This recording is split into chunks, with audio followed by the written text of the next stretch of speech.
A fine mist drifts beneath the sickly yellow glow of a gas lamp as Evelyn stands at the edge of the industrial district, the air laced with soot and the distant clang of machinery.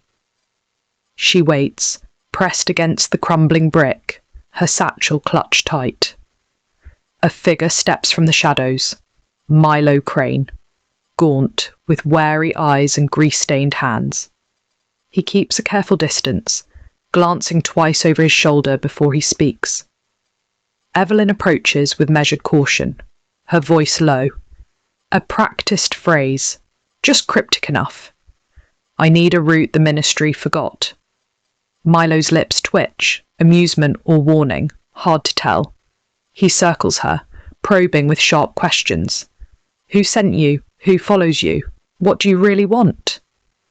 Evelyn senses the edge in his voice, the paranoia of someone who's been burned before. In answer, she pulls a folded scrap of paper from her coat, a coded margin from Edmund's journal, the blocky cipher for Project Ascension.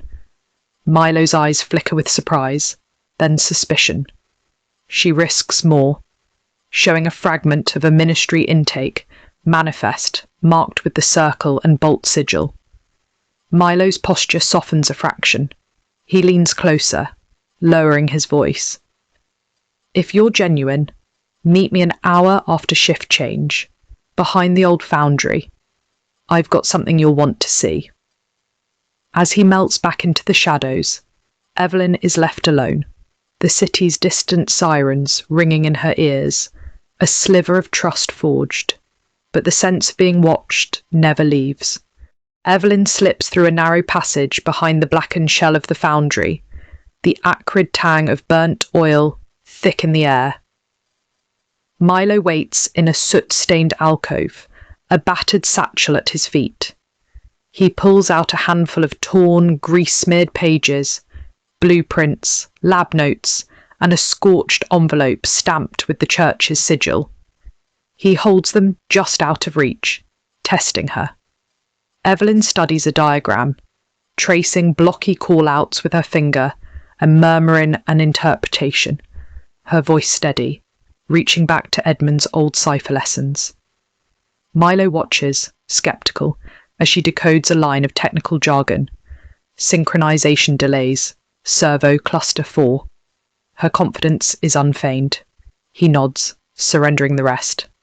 Among the papers, Evelyn finds a faded church security memo, half-burnt but legible, and a schematic titled AugiZen Class A. The notes reference integration trials, power cell faults, behavioural conditioning, terms that chill her.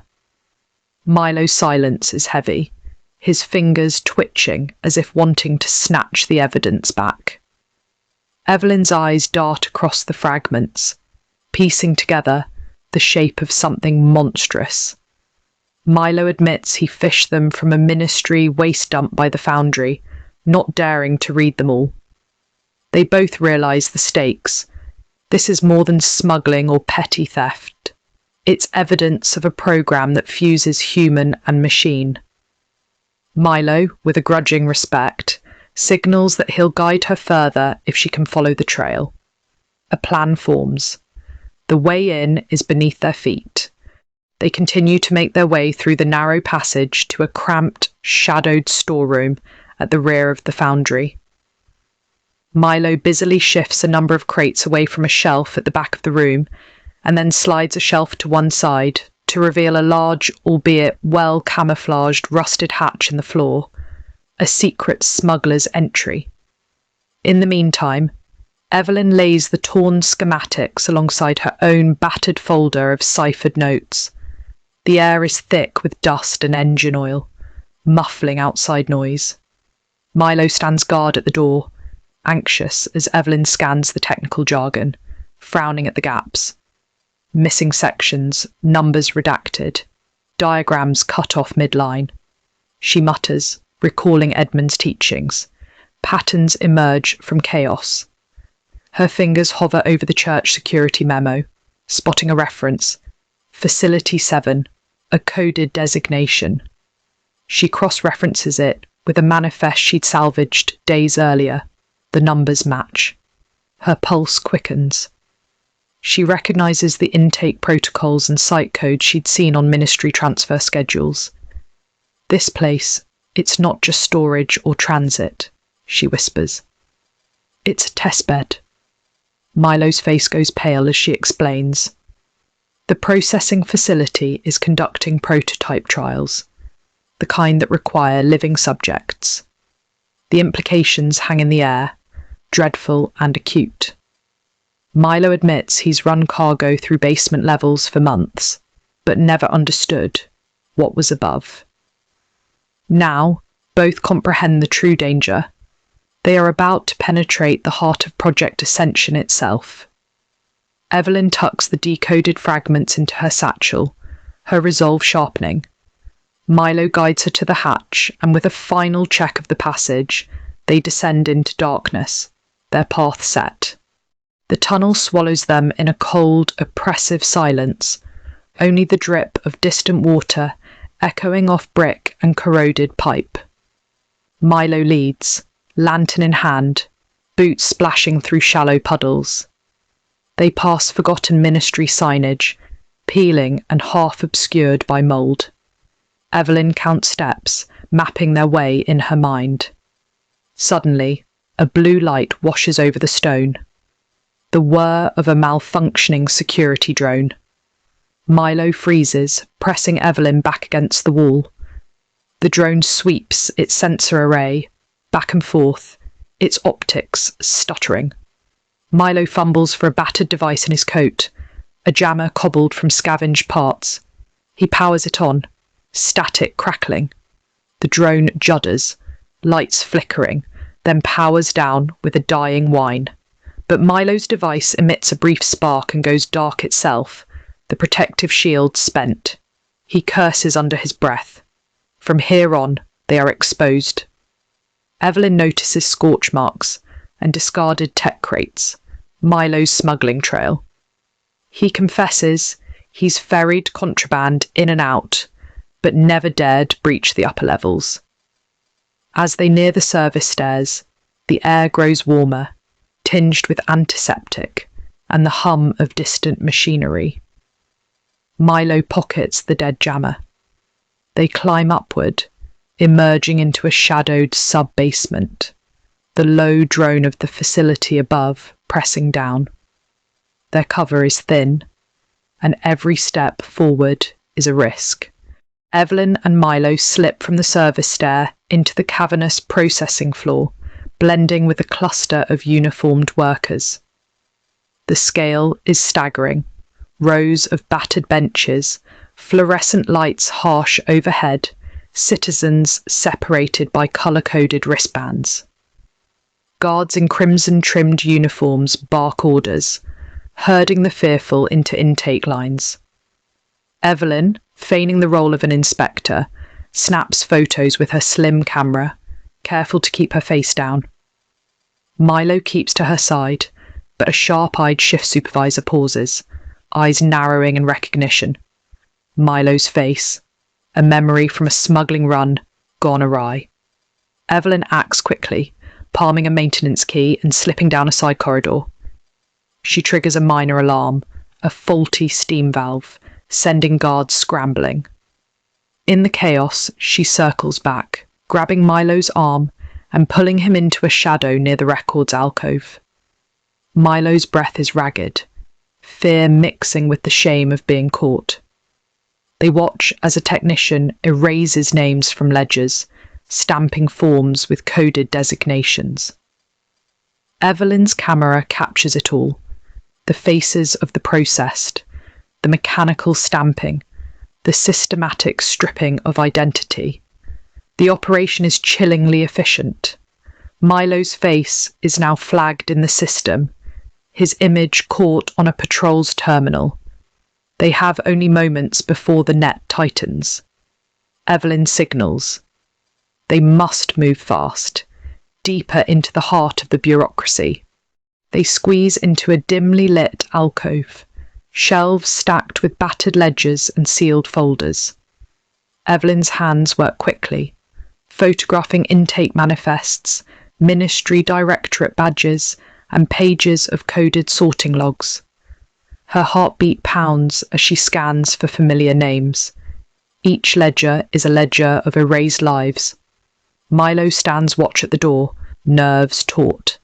Suddenly, footsteps echo.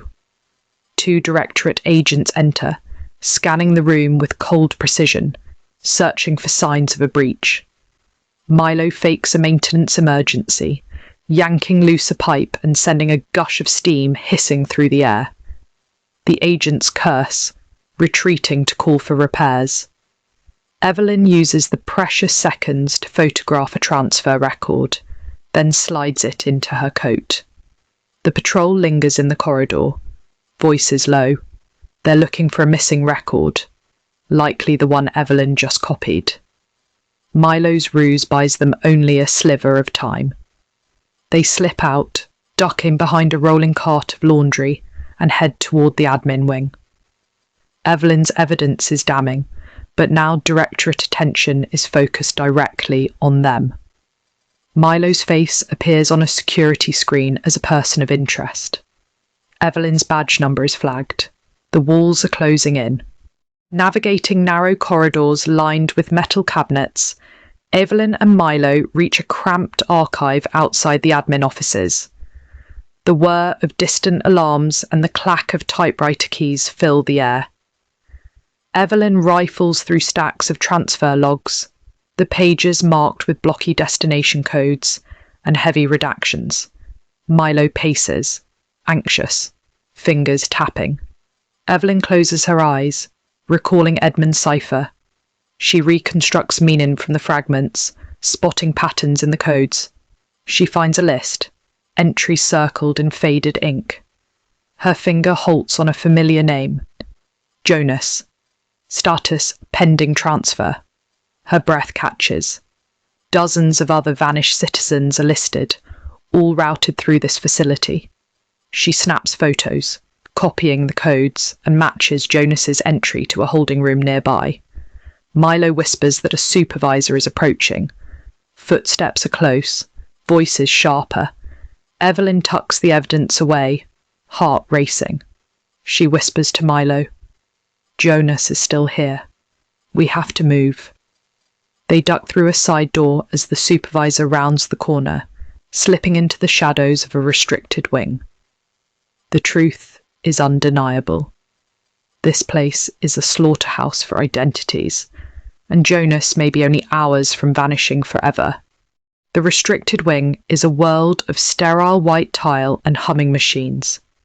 Milo and Evelyn slip past a half-open door to a holding room where frightened families huddle under the glare of ceiling lights, clutching what little they have left.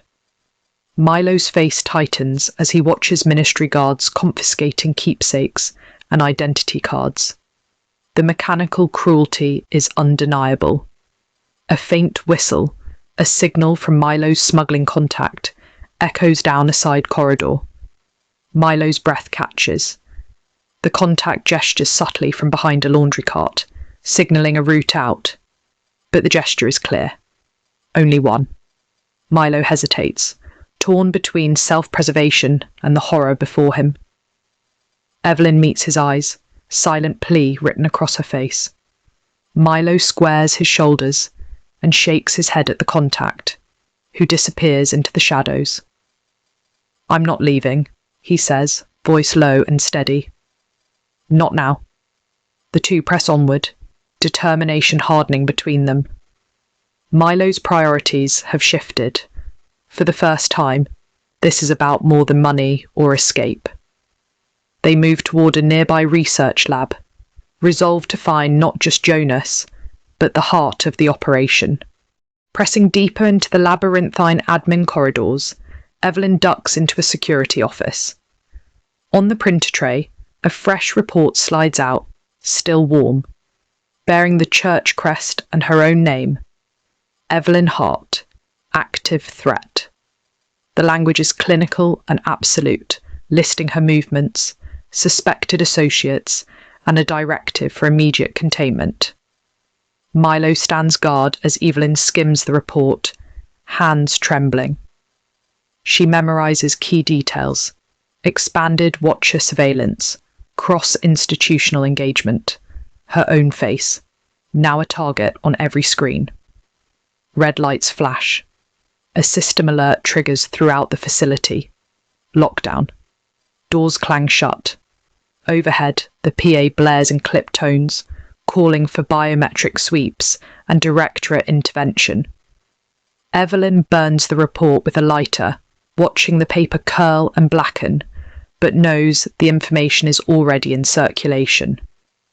Milo grabs her arm. They need to move. Footsteps thunder outside. Agents in black start combing the corridors. The full might of church, ministry, and directorate is now bearing down. They dart into a maintenance shaft, hearts pounding, the echo of lockdown sirens chasing them toward the research labs. The noose is tightening. Sirens still wailing, Evelyn and Milo slip into a restricted research lab, the air cold and metallic. The room is lined with glass cases, medical charts, and a wall of schematic blueprints. In the centre, a half-assembled exoskeleton frame labelled AugiZen Class A, which appears to be short for Augmented Citizen. Not sure of what the Class A implies. Evelyn rifles through drawers, finding a ministry letter detailing integration setbacks, power cell failures, thermal overload, but most chillingly, a note. No concerns regarding obedience protocols. Milo hacks the terminal, silencing the lab's silent alarm for 60 seconds. Evelyn snaps photos, copies charts, and pockets a schematic fragment. They spot a list of prototype subjects, coded with numbers, but one matches Jonas's intake ID. Outside, guards begin biometric scans, their footfalls growing closer. Milo whispers a warning. They have less than a minute. Evelyn grabs a folder of technical notes, heart thumping. The evidence is clear. The processed citizens are not relocated, but transformed. As the door handle rattles, Milo jams it with a wrench. He spots a maintenance ladder in the corner.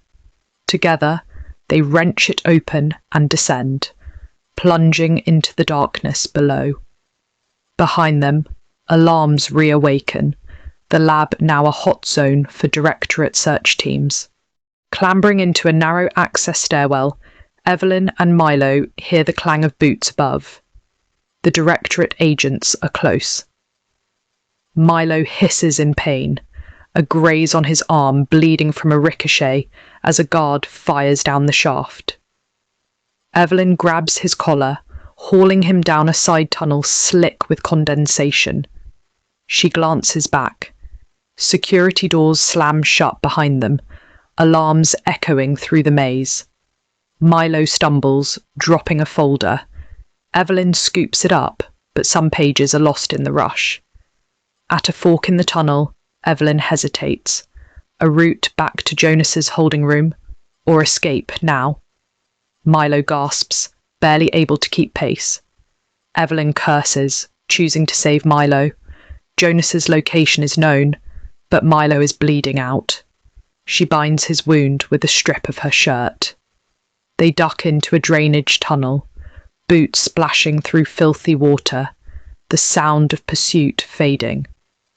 Above, the Ministry and Directorate confirm the breach. Partial records are missing, but enough evidence remains with Evelyn. The city's processors will soon know she was here. Milo offers a weak smile. He's alive, but their work is far from done. They vanish into the old city's underbelly, battered but unbroken. The tunnel opens into a dry alcove, ancient stone walls slick with condensation. Evelyn kneels beside Milo, cleaning his wound with water from her canteen. She checks the evidence, photos, schematics, the partial list with Jonas's name, and encodes a message on her battered recorder, voice barely above a whisper. Proof of processing, augmentation trials, Jonas, pending transfer. Milo, face pale and jaw tight, promises he's with her now, no matter the cost. The city above vibrates with the sound of distant alarms and the shriek of sirens, watchers and ministry hunting them. Evelyn scans the map, plotting the next site in the pipeline. She thinks of Mara, their only trusted ally left. As Milo rests, Evelyn organises the salvaged files, her resolve hardening. She will find Jonas and expose Project Ascension for what it is. Milo stands, swaying but determined, and together they gather their things. The first rays of dawn seep through a grate overhead, painting the stone gold. The world is narrower, more dangerous, but they have what they need to keep fighting. They slip into the shadows once more, moving towards the next facility, the conspiracy now fully arrayed against them.